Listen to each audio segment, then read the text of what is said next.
What's up, everybody in YouTube world? I want to do a little quick video on this 1986 Porsche 930 track car.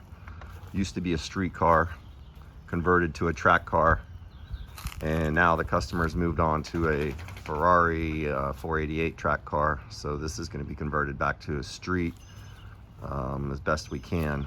It's going to take a lot of work. Things fully caged, Lexan windows, really hard suspension. It does seem to have, it used to be a 930, a normal car, not the slant nose, but these do seem to be actual Porsche slant nose fenders with the lights. You'll notice the front bumper. Beautiful car, very sinister looking. It's filthy right now. I don't think it's ever been washed. Customer used it on Sebring. It rides on slicks. No passenger seat. Totally gutted doors. You can see the DP mirrors. Fixie wheels, 18-inch. No lights at all in the front of the car. It does have brake lights in the back. There's a good look at the Lexan windshield. The sunroof has been welded shut. You see the interior of it up there. See that roll cage, fire extinguisher, the usual race car stuff. There's actually a boost gauge right there, that blue gauge. High-rise shifter. The shifter's really sloppy. We're going to be changing that out. Some of the electronics in the where the back seat would usually be. Full cage. You can see it's up on the roof here. So I mean, it's this legit race car. You open the door and shut it, it sounds like a tin can. Cool Lexan windows back here. The boxed rockers, of course, the air intakes there. Here's those fixie wheels. And then it's got a matte wrap just on the rear kind of quarter there. I'm not sure what's going on there. I don't know if that's just for aesthetics or if there might be something underneath there on the paint that they didn't want to show. Big carbon fiber rear wing. I've got a cheat sheet with me so I can go over it. You can see the Andial intercooler there. I'll open up the motor and show you guys everything. Another look at the cage. Cool graphics on it. Cool rear bumper, single exit exhaust pipe. Got the Martini Racing livery. I mean, just menacing looking car. Imagine driving this thing on the street. It runs on race fuel. So anyway, I'll go over some of the specs. It says all the nuts and bolts have been replaced with titanium. Cold air intakes for the brake cooling, which I did verify. It's got 993 big reds on it. You can see through there, you can see the intake for cooling the brakes. There's a carbon fiber die plane there. It's got a light fixture up here with no bulb in it. We will be putting bulbs in that. There's where your air intake for the brakes goes. Obviously twin oil coolers up here in the front. I don't know if you can see them or not. You got the clips for the hood, the fiberglass hood. Rear deck is fiberglass. The wing is carbon. Turbo is a hybrid K27 unit. Transmission was totally rebuilt using Quaife differential and closer ratio third and fourth gears with a 4-puck clutch by Sachs. The motor is a 91 3.3 liter 964 turbo block, totally rebuilt using a lengthy list of important performance parts, many of which were custom built for this build. I don't have the exact specs. There is a build sheet, but I don't have it. It says exterior received a 935 endurance nose. I guess that's that. D2 turbo rear bumper. So fiberglass bumper. It looks like it's got some, slots for cooling in it. Right there. And I think you can even see the turbo through this one. Yep, there it is. See the turbo right in there. What else here? Adjustable carbon fiber rear spoiler. You can see some adjustment points right there. So a little bit up, a little bit down, not too much. Again here. And what else here? Fiberglass trunk and hood lids. I said that. Kirky aluminum seat is mounted directly to the K-Fab integrated NASCAR style roll cage, all with SFI padding. So I think he changed the seat out. It's no longer Kirky. There's your padding, so you don't bump your head and knock yourself out. It's an OMP seat now. And then OMP seat mounts down there. See some more padding here, but you can also see that the roll cage sticks way into the door, so the door has absolutely been gutted. Just tin can. This is how you open and close the door. This little lever here. Obviously breakaway steering wheel or clip-off steering wheel, whatever you want to call it. It's got a hook right next to that mirror. I don't know if you can see. You can see it where you hang the steering wheel. Again, looking at the sunroof. No lower dash, no dashboard. Got a boost gauge on the far right. You got your speedometer and your mileage there. You got your TAC, typical 911 stuff, drug pressure, temp. This is how you start the car. So you flip this up, flip that up, and give that some gas. And that's how it starts, or ignition, I should say. Super cool car. There's a 935 DP mirror. This is where the usual mirrors would be. They just put a carbon fiber wrap piece of tape over it. It's a race car, man. I mean, it's not supposed to be a show winner. Let me open the motor here. Actually, what else do I gotta say? Driver can feel the track through 12-inch Momo suede wheel mounted via snap-off quick release. It's not a Momo anymore, it's OMP now. Suspension and braking are the ultimate combination of 993 twin turbo big reds, the TRG Bilstein RSR coilover shocks, fully adjustable and connected via bronze bushings and JYBS control arms. Jibs or JYBS, I'm not really sure. That's all I've got on it for documentation, but let me show you the front of the car. Actually, I'll show you the back of the car first.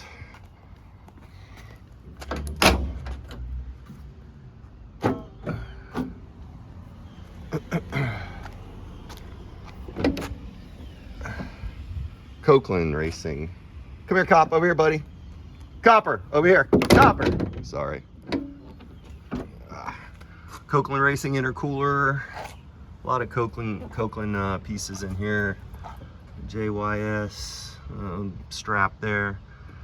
3.3 liter. I'm not sure what kind of horsepower. You see the catch can back there.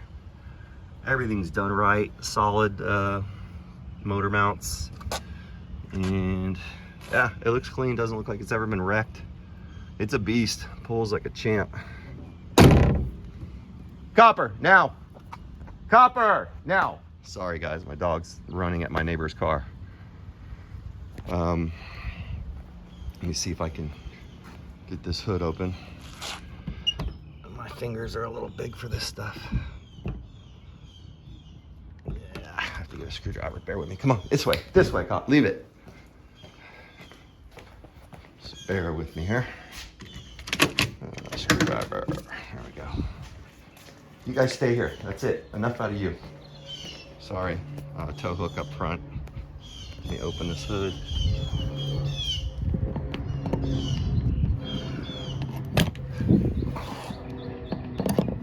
Sorry. I have to use a screwdriver to get in there. There's the interior. Got your TrackMate, GPS data acquisition. Your fuel cell ATL.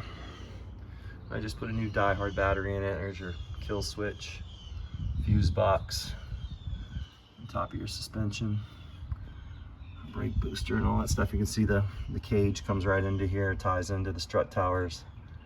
So it's a beast. All gutted out here. Nothing. I mean, it doesn't look like it's been wrecked or repaired. Super clean car. Ooh, almost dropped that. Let's clip these back up. Sorry I'm trying to do this on my phone, talk at the same time. Anyway, so he wants to put a carpet kit in it, 2 Recaros, leather dash pad, door cards on the hollow doors. We're actually gonna have to get new doors because these have had the frame completely cut off. If you notice, there is no window frame at all on the doors.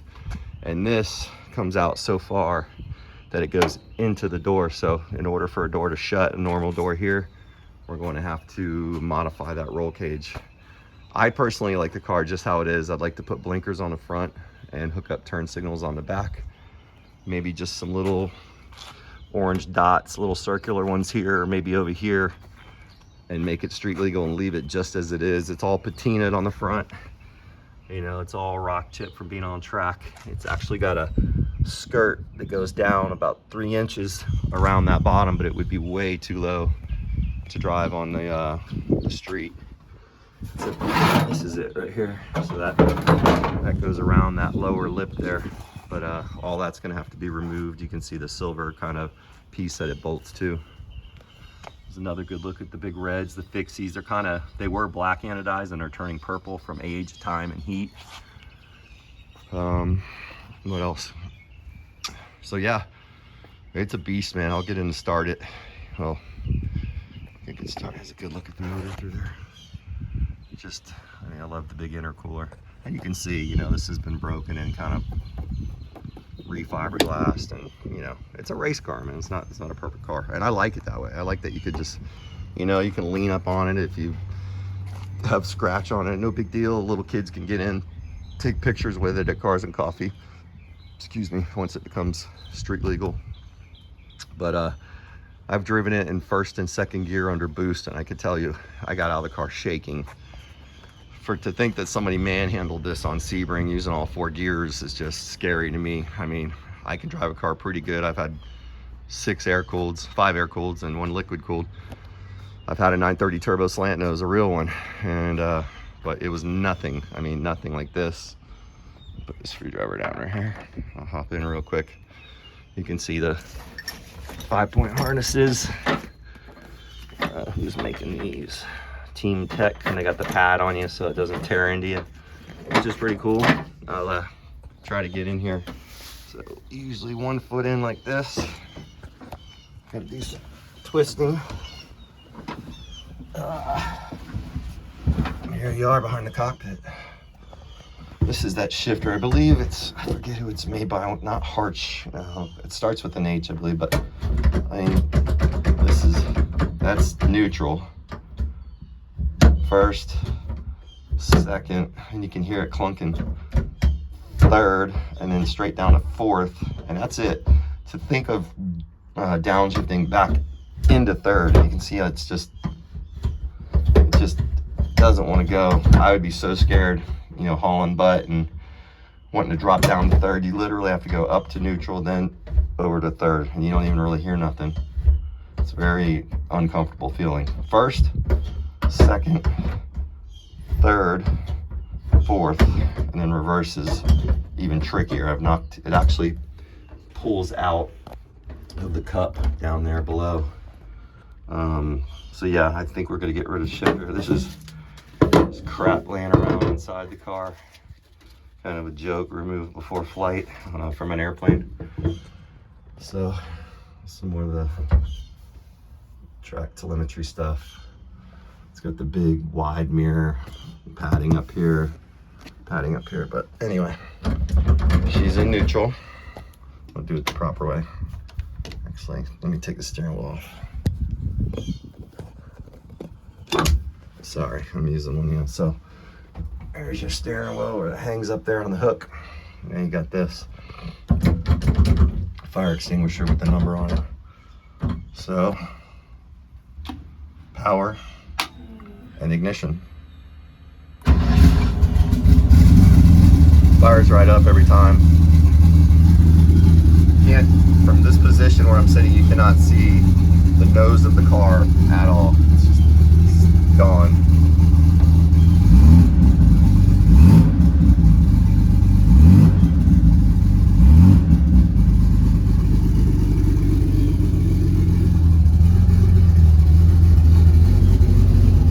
I don't know, what would you do? Would you leave it alone, or would you want all this? Door cards, leather dash, 2 leather Recaros, maybe a new Momo steering wheel, nice black thick carpet on the ground or on the floor. He wants to put the Renline foot plates, you know, like that foot plate, and then do all Renline pedals, Renline foot plate, Renline kick plate, and all in black anodized. He's all about all black.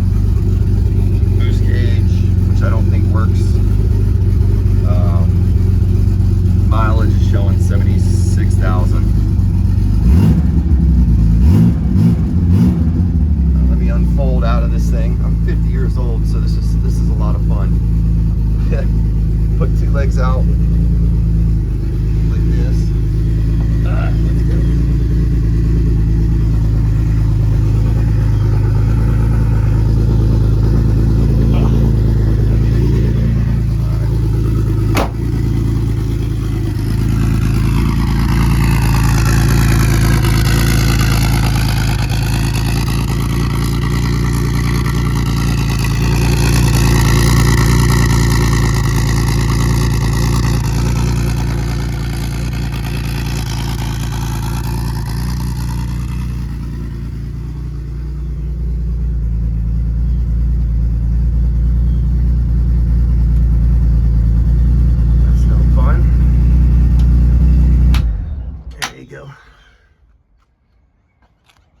Yeah, that's it.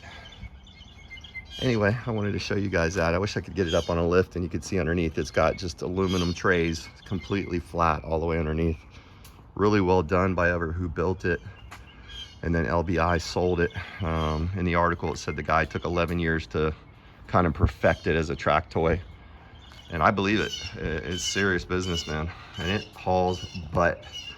But you got to have some big kahunas to really, with that shifter, to really get the power out and do what you need to do, especially on a track like Sebring, man. Any track, I imagine. But cool car. I just wanted to share it with you guys. Leave in the comments, would you leave it alone as is and make it street legal with just some blinkers and whatever, you know, the small things needed to do, or would you turn it into a nice carpeted 2-seat semi, not Singer-esque, but you know, just spruce it up a little bit and make it like comfortable inside. We were going to do sound deadening on the floor with Dynamat, then thick carpet, 2 leather Recaros, leather door cards, and a leather dash. So when you got in there, it's going to smell like an Italian glove, but or a German glove. So anyway, let me know what you guys would think, and thanks for checking out the videos. Like and subscribe. I got a lot of cool stuff coming. Bye.